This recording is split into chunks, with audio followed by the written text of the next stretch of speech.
বলবেন? দিদি কি বলবেন? দিদি কি বলবেন? দিদি দিদি কি বলবেন? দিদি কি বলবেন? দিদি কি বলবেন? দিদি কি বলবেন? প্রাক্তন তৃণমূল সাংসদ অপরূপা পোদ্দারের রিসরার বাড়িতে এনআইএর হানা, গ্রেপ্তার স্বামী শাকির আলী। সিআরপিএফে ঘিরে ফেলা হলো গোটা এলাকা। মঙ্গলবার সকালেই হুগলির রিসরার ব্যাপক চাঞ্চল্যের সৃষ্টি হয়। 4টি গাড়িতে কেন্দ্রীয় বাহিনীর জওয়ানদের নিয়ে প্রাক্তন তৃণমূল সাংসদ অপরূপা পোদ্দারের রিসরার বাড়িতে হানা দেয় ন্যাশনাল ইনভেস্টিগেশন এজেন্সি। বর্তমানে এই বাড়িতেই থাকেন অপরূপা পোদ্দারের স্বামী তথা রিসরা পুরসভার তৃণমূল কাউন্সিলর শাকির আলী। সকাল থেকেই বাড়িটি সিআরপিএফ জওয়ানদের নিরাপত্তা বলয়ে ঘিরে ফেলা হয়। বাড়ির সদস্যদের বাইরে বেরোতে দেওয়া হয়নি বলেও জানা গিয়েছে। বাড়ির মূল গেটের সামনে মোতায়েন ছিল কেন্দ্রীয় বাহিনীর কড়া নিরাপত্তা। খবর পেয়ে ঘটনাস্থলে পৌঁছয় রিসরা থানার পুলিশও। স্থানীয় সূত্রের দাবি, এনআইএ আধিকারিকরা বাড়িতে ঢুকে দীর্ঘ সময় ধরে তল্লাশি চালান এবং কাউন্সিলর শাকির আলীকে জিজ্ঞাসাবাদ করেন। তদন্তের পর তাকে গ্রেপ্তার করা হয় বলেই জানা গেছে।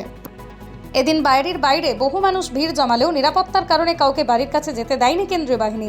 প্রসঙ্গত 2023 সালের রামনবমীর শোভাযাত্রাকে কেন্দ্র করে রিসরায় ব্যাপক সংঘর্ষ, ইটবৃষ্টি, বোমাবাজি এবং অগ্নিসংযোগের ঘটনা ঘটেছিল। পরে সেই ঘটনার তদন্তভার এনআইএর হাতে যায়। প্রাথমিকভাবে মনে করা হচ্ছে সেই মামলার তদন্তের সূত্র ধরেই মঙ্গলবারের এই তল্লাশি অভিযান। উল্লেখ্য, অপরূপা পোদ্দার 2014 ও 2019 সালে আরামবাগ লোকসভা কেন্দ্র থেকে তৃণমূল কংগ্রেসের প্রার্থী হিসেবে সাংসদ নির্বাচিত হন। তবে 2024 সালের লোকসভা নির্বাচনে দল তাঁর পরিবর্তে অন্য প্রার্থীকে টিকিট দেয়। তাঁর স্বামী শাকির আলী বর্তমানে রিসরা পুরসভার তৃণমূল কাউন্সিলর। যদিও এনআইএ এখনও এই অভিযান বা গ্রেপ্তার নিয়ে আনুষ্ঠানিকভাবে বিস্তারিত বিবৃতি প্রকাশ করেনি। তদন্তের স্বার্থে পরবর্তী সময়ে আরও তথ্য সামনে আসতে পারে।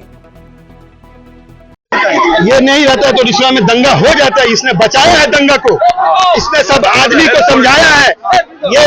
ये गलत हो रहा है। अगर ये गलत होता, आवाम इसके भी अंदर चला था, अंदर नहीं चल रहा इस पे। क्यों?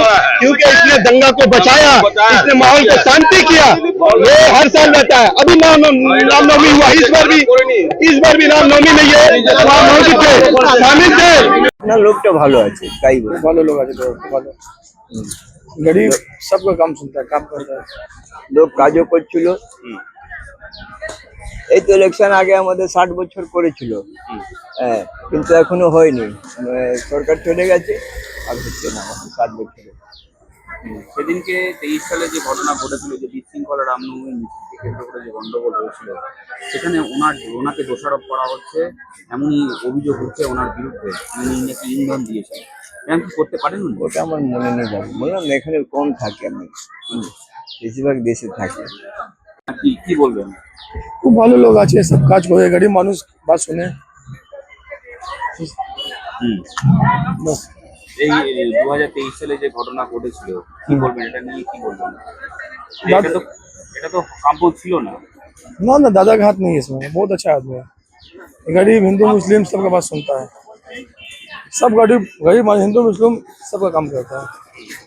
আজ পর্যন্ত কাউকে এক পড়াকা মারিনি, ও কি দাঙ্গা করাবে?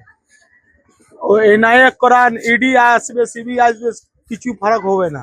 ও দাঙ্গা করাবার লোক আছে নাকি?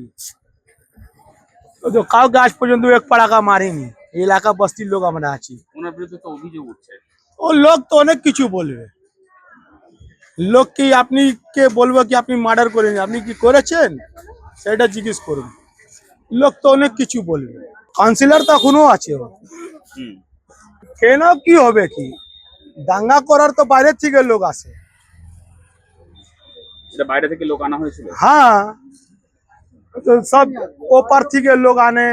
রামনবমী তো এখনো তো বছর রামনবমী হলো, কোথা দাঙ্গা হলো? 26-এ তো রামনবমী হয়েছে, কোথা দাঙ্গা হয়েছে? ও তো রামনবমী মিছিলের সঙ্গে ঘুরছে।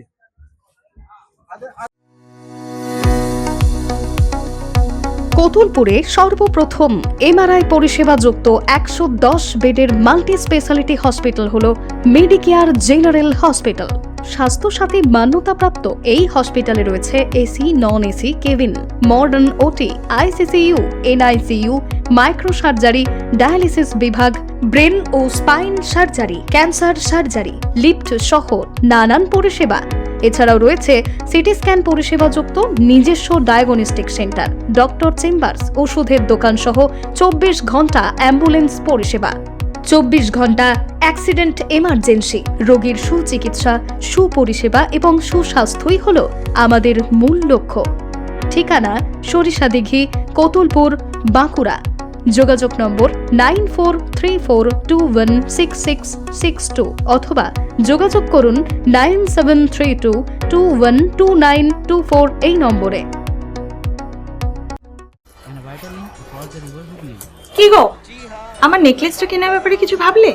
কোথা থেকে কিনবে? সমস্যা হলো কে যে কেমন জিনিস দেয়। এই সর্বকালের প্রথম আলমগিনি প্যালেসের সোনার গহনা, দামও মজুরি সাধারণ জুয়েলার্সের মতোই। প্রচুর চোখ ধাঁধানো নিত্য নতুন এক্সক্লুসিভ গহনার ডিজাইন, যা আপনাদের মন কাড়ার মতো।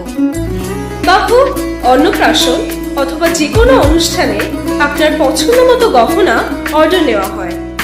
যখন দাম ও মজুরি সাধারণ জুয়েলার্সের মতোই, নিত্য নতুন ডিজাইন ও প্রতিটি গয়না গ্যারান্টি যুক্ত পাওয়া যাচ্ছে, তাহলে আজই চলো শোরুমে আলমগিনি প্যালেসে।